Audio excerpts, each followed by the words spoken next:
ஸ்ரீ மாத்திரை நமக. ஜெய் குருதத், ஜெய் குரு பரசுராம். நமஸ்காரம்.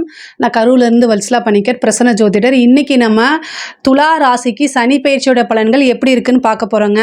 துலா ராசியை பொறுத்த வரைக்கும் இவ்வளோ நாளாக 5ஆம் இடத்துல இருந்த சனி, அதாவது கும்ப ராசியிலேருந்து மீன ராசிக்கு பயிற்சி ஆகிறாரு. உங்களுக்கு 5ஆம் இடத்துல இருந்து துலா ராசியை பொறுத்த வரைக்கும் 6ஆம் இடத்துக்கு பயிற்சி ஆகிறாரு. சனியை பொறுத்த வரைக்கும் 6ஆம் இடம்ங்கிறது நல்ல ஸ்தானம் தான், சரிங்களா? 5ஆம் இடத்துலேருந்து 6ஆம் இடத்துக்கு போகிறது ரொம்ப நல்லது தான். அவர் 6ஆம் இடத்துலேருந்து 8ஆம் இடத்தையும், உங்கள் ராசிக்கு 12ஆம் இடத்தையும், உங்கள் ராசிக்கு 3ஆம் இடத்தையும் அவர் பார்க்குறாரு. நிறைய நன்மைகள் தான். திடீர்னு ஒரு அதிர்ஷ்டம், திடீர்னு எதிர்பாராத ஒரு யோகத்தை கொடுக்கக்கூடிய அமைப்பு உறுதியாக உண்டு. யாருக்காவது சனி திசை நடக்குதா அப்படிங்கிறத நீங்கள் சொல்லுங்கள். இந்த சனி திசை நடக்கிறவங்க அப்படிங்கிறவங்கலாம் வீடு வாகனங்கள் வாங்குறதுக்கு உண்டான அமைப்பு, திடீர்னு ஒரு யோக பிராப்தம், இது எல்லாமே உங்களுக்கு கிடைக்கும். பெண்களாக இருந்தால் கணவருடைய தேக ஆரோக்கியத்தில் கவனம் செலுத்தணும். அஷ்டமத்துக்கு சனியோட கனெக்ஷன் வந்தாலே இதிலிருந்து ஒரு சின்ன பிரச்சனைகள் இருக்குது. அதே மாதிரி 6ஆம் இடத்துலேருந்து 12ஆம் இடத்தை பார்க்குறாரு. வெளிநாடு, வெளிமாநிலம், வெளியூர் பிரயாணங்கள் எல்லாமே உறுதியாக உண்டு. தொழிலை பொறுத்த வரைக்கும் சனியோடைய பாதிப்பு எதுவுமே கிடையாது. அதனால் ஆல்ரெடி உங்களுக்கு தொழில் போயிட்டுருக்கு அப்படின்னா அது நல்லபடியாக தான் போயிட்டுருக்கும். அந்த இதில் எந்த பாதிப்புமே இல்லை உங்களுக்கு. அவர் தொழில் ரீதியாக எந்த வித தடையும் இல்லை. புதுசாக நீங்கள் தொழில் தொடங்கலாம்னா உங்களுடைய ஜாதகத்தில் 10ஆம் அதிபதி எப்படி இருக்கார், 10ஆம் இடம் எப்படி இருக்குது, என்ன தசாபுத்தி போயிட்டுருக்கு, இது எல்லாமே செக் பண்ணிவிட்டு புதுசாக தொழில் தொடங்குங்க. ஆனால் சனி 6ஆம் இடத்துக்கு போகும்போது உத்தியோகத்தில் இருக்கவங்களுக்கு ரொம்ப டாப் கிளாஸாக கொடுத்துருவார். உத்தியோகத்தில் இருக்கவங்களுக்குலாம் நல்ல ப்ரமோஷன், வெளிமாநிலம், வெளியூர், வெளிநாடு, இதெல்லாமே உங்களுக்கு உறுதியாக உண்டு. நிறைய பேத்துக்கு வந்து இடமாற்றங்கள் இருக்குது. தொழில் உத்தியோக ரீதியாக வந்து நிறைய பேருக்கு இடமாற்றம் இருக்குது. ஒரு சிலர்லாம் வந்து ஐடி ஜாபில் இருக்கவங்களாம் ஃபாரின் போய் வேலை பார்க்குறது, எந்த ப்ரைவேட் ஜாப்பாக இருந்தாலும் சரிங்க, நீண்ட தூர பிரயாணங்கள் அப்படிங்கிறது உண்டு. ஒரு சிலர்லாம் நீண்ட தூர பிரயாணம் பண்ணி ட்ராவல் பண்ணக்கூடிய அமைப்புகள், ட்ராவல் பண்ணி வந்து புதுசாக தொழில் ஆரம்பிக்கிறது, வேறு ஜாப்க்கு போகிறது, இந்த மாதிரி அமைப்பை உறுதியாக கொடுத்துருவார். உங்களுடைய தேக ஆரோக்கியத்தில் கவனம் செலுத்துங்க. குடும்ப நபர்கள்கிட்ட ரொம்ப அனுசரணையாக செல்லணும். இளைய சகோதரன், சகோதரி வழி ஆதரவுகள் உண்டு. அவங்கக்கிட்ட இணக்கமாக போங்க. உங்களுக்கு பெரிய லெவலில் ஆதாயம் உறுதியாக உண்டு. 12ஆம் இடத்தை பார்க்குறதுனால ஒரு சிலருக்கு விரயம் இருக்கும். அந்த விரயத்தை வந்து நீங்கள் என்ன செய்யணும், சுப விரயமாக மாற்றிக்கணும். உத்தியோகத்தில் இருக்கவங்களுக்கு ப்ரொமோஷன், சேலரி இன்க்ரிமெண்ட், இது எல்லாமே உறுதியாக உண்டு. 3ஆம் இடத்தை பார்க்குறதுனால கல்வியில் சிறு தடங்கல்கள், அதாவது தடைகள், ஞாபகத்திறன் குறைவு, இது எல்லாமே ஏற்படும். பட் ஆனால் நீங்கள் என்ன படித்தாதான் நல்ல லைஃப் அப்படிங்கிறத மனசில் நிறுத்திக்கிட்டு கண்டிப்பாக பண்ணணும். 5 வந்து 6ஆம் அதிபதியாக இருக்கார். 5ஆம் இடம்ங்கிறது காதல் சம்மந்தப்பட்ட விஷயங்கள். காதல் சம்மந்தப்பட்ட விஷயங்கள் எல்லாத்துலேயுமே கண்டிப்பாக உங்களுக்கு பெரிய லெவலில் ட்ராபேக்கு. மனதுக்கு பிடித்த நபர்கள்கிட்ட சண்டை போட்டு பிரியறதுக்கு உண்டான அமைப்பு இருக்குது. நல்லது தானே அப்படி நீங்கள் நினைக்காதீங்க. நல்லது தானே நான் சொன்னேன் அப்படின்னு நினைக்காதீங்க. அதாவது சனியை பொறுத்த வரைக்கும் சனி அப்படிங்கிறது வந்து இயற்கை அசுபருங்க. அவர் உங்களுக்கு அவர் நல்லவராக உங்கள் ஜாதக ரீதியாக, உங்களுடைய ராசி ரீதியாக அவர் சுபராக இருந்தாலுமே கோச்சாரத்தில் அவர் 6ஆம் இடத்துக்கு போகிறதுனால காதல் சம்மந்தப்பட்ட பிரச்சனைகளை கொண்டு வந்து கொடுப்பாரு. மனதுக்கு பிடித்த நபர்கள் அல்லது நீங்கள் மரியாதைக்கு உண்டான நபர்கள் அவங்க உங்ககிட்ட சண்டை போட்டு அந்த ரிலேஷன்ஷிப்பே கட் ஆகக்கூடிய சூழ்நிலைகள்லாம் உருவாகும். இந்த காலகட்டத்தில் பொறுமையாக, உங்கள் மேலே தப்பு இருக்குதோ இல்லையோ, பொறுமையாக நிறுத்தி, உறவுகள் நமக்கு வேணும் அப்படின்னா அனுசரணை அப்படிங்கிறது ரொம்ப முக்கியமானது. அதனால் அனுசரித்து போங்க. முக்கியமாக வந்து விசாகம் அண்டு சுவாதி நட்சத்திரக்காரர்கள் ரொம்ப ரொம்ப பொறுமையை கையாளுறது அவசியமான ஒன்று. உங்களுக்கு எப்போதும் இல்லாத மாதிரி இந்த காலகட்டங்களில் சனி 6ஆம் இடத்துக்கு போகும்போது டக்குன்னு கோவம் வரும், டக்குன்னு வார்த்தையை விடுவீங்க. இது எல்லாமே கண்ட்ரோல் பண்ணலை அப்படின்னா எதுவுமே உங்களோட நிலைத்து நிற்காது. கடைசியில் தனியாக தான் இருக்கிற மாதிரி இருக்கும். பொதுவாகவே துலா ராசிக்காரங்க வந்து ஒரு ஸ்டேஜுக்கு, அதாவது பர்ஃபெக்ஷனை எதிர்பார்க்கக்கூடியவங்க. மற்றவங்க தப்பு சொல்கிறத டக்குன்னு கண்டறிஞ்சு அதை டக்குன்னு சொல்லுவீங்க. இந்த காலகட்டங்களில் உங்களை அறியாமையே, ஏன்னா சனியோடைய 8ஆம் பார்வை வந்து சனியோடைய 3ஆம் பார்வை 8ஆம் இடத்துக்கு போகிறது, அஷ்டமத்துக்கு. உங்கள் மேலே இருக்கக்கூடிய மிஸ்டேக்கை நீங்கள் உணராமல் தவறுகள் செய்கிறதுக்கு அதிகமான வாய்ப்புகள் இருக்குது. நீங்கள் தப்பே செய்யலை அப்படின்னாலுமே உங்கள் மேலே பழி விழுறதுக்கு வாய்ப்புகள் இருக்குது. உங்களுக்கு ஒரு உறவு வேணும் அப்படின்னு நீங்கள் நினச்சிங்க அப்படின்னா அது யாராக இருந்தாலும் சரிங்க, உங்களுடைய பேரண்ட்ஸாக இருந்தாலும் சரி, உங்கள் ஹஸ்பண்டாக இருந்தாலும் சரி, அல்லது உங்கள் ஒய்ஃபாக இருந்தாலும் சரி, உங்கள் ஃப்ரெண்ட்ஸாக இருந்தாலும் சரி, சகோதரன் சகோதரி யாராக இருந்தாலும் சரி, எந்த உறவுகள் வேணும் அப்படின்னாலுமே நீங்கள் அட்ஜஸ்ட் பண்ணி போனால் தான், அனுசரித்து பொறுமையாக போனால் மட்டும்தான் அந்த உறவுகள் உங்ககிட்ட இருப்பாங்க. இல்லை அப்படின்னா உங்களை விட்டு போயிட்டே இருப்பாங்க. ஏன்னா 6ஆம் இடத்துக்கு வந்துட்டுருக்க சனி அஷ்டமஸ்தானத்தை பார்க்குது. அஷ்டமங்கும் போது நம்ம மனசை குத்தி கிழிக்கக்கூடிய அமைப்பை சனி கொடுத்துருவார். ஏன்னா நமக்கு பொதுவாகவே துலா ராசி அது சுக்கிரனுடைய வீடு, உறவுகளுக்கு முக்கியத்துவம் கொடுக்கக்கூடிய நபர்கள். ஆனால் உங்களுக்கு 2 7 நபர்கள், செவ்வாய் வந்து 2 7 செவ்வாய் வந்து 10ஆம் இடத்துல நீச்சம்.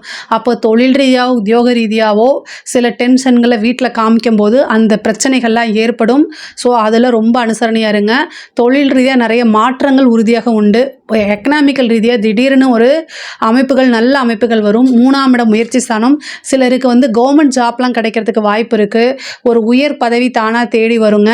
இந்த யூபிஎஸ்சி எக்ஸாம்ஸ் எழுதுறது, பேங்க் எக்ஸாம், டிஎன்பிசி இந்த மாதிரி எழுதிட்டு இருக்கீங்க அப்படின்னா அதிலெல்லாம் சக்ஸஸ் வர்றதுக்கு வாய்ப்புகள் இருக்குது. உயர்கல்வி முடிச்சுட்டு ஒரு சிலருக்குலாம் காலேஜ்லேயே கேம்பஸ் அட்டன் பண்ணிங்க அப்படின்னா நல்ல பிளேஸ்மெண்ட் கிடைக்கிறதுக்கு உண்டான வாய்ப்புகள்லாம் இருக்குது. ஏன்னா 3ஆம் இடம்ங்கிறது தான் இன்டர்வியூ, வேலை கிடைக்கிறதுக்கு உண்டான ஃபஸ்ட்டு அந்த கால் ஃபார் லெட்டர் அப்படின்னு குறிக்கக்கூடிய ஸ்தானம் வந்து 3ஆம் இடம்.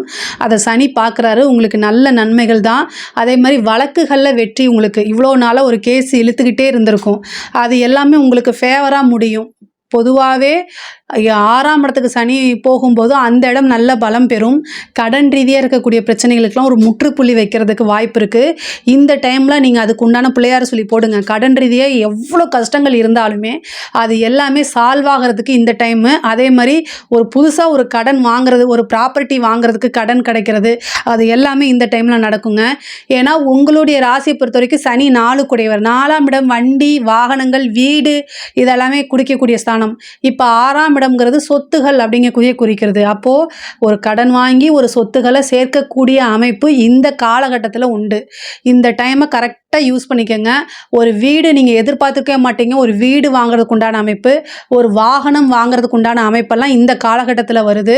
புதுசாக வந்து இடம் வாங்குறது, ஆல்ரெடி இடம் வாங்கினதில் ஒரு பில்டிங் பண்ணுறது, ஒரு சிலருக்குலாம் வந்து பழைய வீடே வந்து அமையிறது, இருக்க வீட்டையே வாங்கக்கூடிய அமைப்பு, இது எல்லாமே இந்த சனியுடைய பெயர்ச்சிக்கு அப்புறம் உங்களுக்கு கண்டிப்பாக நடக்கும். இந்த 2.5 வருஷத்தில் கண்டிப்பாக நீங்கள் ஒரு ஓன் ஹவுஸை கண்டிப்பாக உங்களால் பில்ட் பண்ண முடியும்.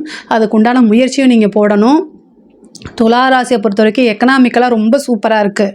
வீட்டில் வந்து சண்டை சச்சரவுகள்லாம் வரதுக்கு உண்டான அமைப்பு இருக்குங்க. 6ஆம் இடத்துல சனி இருக்காது, அதையும் ரொம்ப வலுப்படுத்தி விட்டுருவார். எந்நேரமும் ஒரு நிம்மதி இல்லாத வாழ்க்கை, சண்டை சச்சரவு இதே மாதிரியே வீட்டுக்குள்ளே இருக்கும். ரொம்ப அனுசரித்து போகணும்.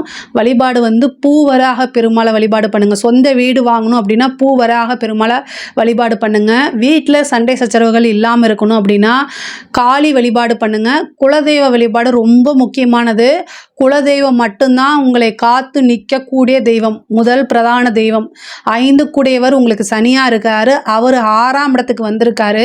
வீட்டில் வந்து மங்களகரமான விஷயங்கள் நடக்கணும், சண்டை சச்சரவுகள்லாம் குறைவாகணும் அப்படின்னா கண்டிப்பாக நீங்கள் என்ன செய்யணும் அப்படின்னா குலதெய்வ வழிபாடு பண்ணணும். ரொம்ப நாளாக குழந்தையே இல்லாமல் இருக்குது அப்படின்னா, குழந்தைக்காக நீங்கள் ட்ரை பண்ணிகிட்ருக்கீங்க அப்படின்னா குலதெய்வ வழிபாடு பண்ணிவிட்டு இப்போ ஒரு ட்ரீட்மெண்ட் எடுங்க. ஏன்னா 6ஆம் இடம்ங்கிறது மருத்துவம்.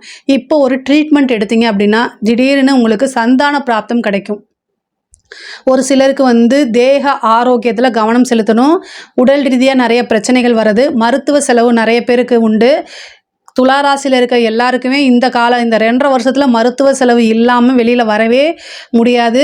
அது மட்டும் இல்லாமல் சர்ஜரி கண்டத்தையும் காமிக்குது. அஷ்டமஸ்தானத்தை பார்க்குது, சர்ஜரி கண்டம் காமிக்குது. வண்டி வாகனங்களில் போகும்போது கவனமாக நிறுத்தி நிதானமாக போங்க.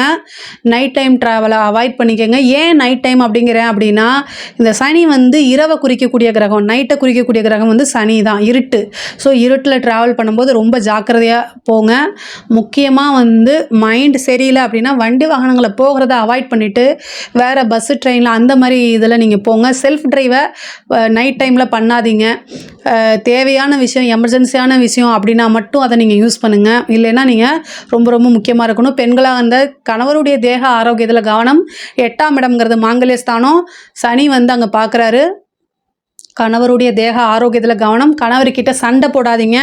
8ஆம் இடம்ங்கிறது தேவையில்லாத அவமானம். பெண்களாக இருந்தால் தேவையில்லாத அவமானத்தை சந்திக்கிற மாதிரி வரும். முன்பின் தெரியாத நபர்கள்கிட்ட பேசுகிறத அவாய்ட் பண்ணிக்கோங்க. பொறுமையை கையாண்டாலே பெரிய லெவலில் உங்களுக்கு பிரச்சனைகள் வராது. நான் இந்த டைமில் வந்து படபடன்னு இருக்கும். சனி வந்து 3ஆம் இடத்தை பார்க்குறதுனால நிறைய யாரையும் நம்ப நிதானம் இழந்து இந்த மாதிரி செயல்பாடுகள்லாம் அதிகமாகும். எப்பவும் இல்லாத மாதிரி இந்த காலகட்டங்களில் அமைதியாகும். அதெல்லாம் கடந்து வர பழகிக்கணும். அதே மாதிரி படிப்பில் வந்து படித்தா மட்டும்தான் லைஃபு. ஆனால் வந்து உத்தியோகத்தில் இருக்கவங்களுக்கு ரொம்ப சூப்பராக இருக்குது. அரசியல்வாதிகளுக்கும் இது ரொம்ப நல்லா இருக்குது. கலைத்துறை சார்ந்தவங்கள் ரொம்ப கவனமாக இருக்கணுங்க. கலைத்துறை சார்ந்தவங்கள் கவனமாக இல்லை அப்படின்னா பெரிய லெவலில் அவங்களுடைய கெரியருக்கே ஃபுல் ஸ்டாப் வைக்கிற அளவுக்கெல்லாம் வந்துடும். அதனால் ரொம்ப கவனமாக இருங்க. பொதுவாகவே துலா ராசிக்கு சனி 6ஆம் இடத்துல வந்திருக்கனால எக்கனாமிக்கல் ரீதியாக ரொம்ப சூப்பராக இருக்குது. ரிலேஷன்ஷிப்புக்கு தான் ரொம்ப கஷ்டமாக இருக்குது. 5 குடையவர் 6ல் இருக்கார். திருமணம் சம்மந்தப்பட்ட இதெல்லாம் வந்து பேசி ஒரு சிலருக்கு நின்று போகிறதுக்கு உண்டான அமைப்புகள் இருக்குது. அதனால் கவனமாக இருங்க. காதல்லாம் லவ் எல்லாம் வந்து பிரேக்கப் ஆயிரும். 5 குடையவர் 6 சண்டை. நீங்கள் யாரை விரும்புனீங்களோ அவங்களே உங்களை சண்டை போட்டுட்டு போயிடுவாங்க. மனசை கஷ்டப்படுத்திட்டு போயிடுவாங்க. இதிலேருந்து எப்படி வெளியில் வர்றதுன்னு ரொம்ப கஷ்டப்பட்டுட்டு இருப்பீங்க. அதுக்கு வேறு வழி இல்லை. ட்ராவல் பண்ணுங்கள். நீங்கள் ரொம்ப ஏன்னா சனி 12ஆம் இடத்தை பார்க்குறாரு. ட்ராவல் பண்ணுங்கள். இங்கேருந்து நீண்ட தூரம் பிரயாணம் பண்ணி ஒரு கடவுளை போய் வழிபாடு பண்ணிட்டு வாங்க. கொஞ்சம் மன ஆறுதலும் நிம்மதியும் உங்களுக்கு கிடைக்கும். ஆனால் ரிலேஷன்ஷிப்புங்கிறது உடஞ்சது திரும்ப ஒட்ட முடியுமானா கண்டிப்பாக முடியாது. ஆனால் எல்லாத்தையும் கடந்து வர்றது தான் வாழ்க்கை. அதனால் ரொம்ப கவனமாக இருங்க. பொருளாதார ரீதியாக நிறைய உயர்வுகள் தான் இருக்குது. அதில் கவனத்தை செலுத்துங்க. பணம் இருந்தால் அனைத்து விஷயமுமே தேடி வரும் அப்படிங்கிற யதார்த்தத்தை துலா ராசியை தவிர வேறு யார் புரிஞ்சுக்க முடியும்? இதுதான் என்னோட இது. ஸோ அதனால் இதில் ஏதாவது சந்தேகங்கள் இருக்குது அப்படின்னா கமெண்ட்ஸில் கேளுங்க. கண்டிப்பாக நான் ஆன்சர் பண்ணுறேன். நம்மளுடைய சேனலை லைக் பண்ணுங்கள், ஷேர் பண்ணுங்கள், சப்ஸ்கிரைப் பண்ணுங்கள். நன்றி, வணக்கம்.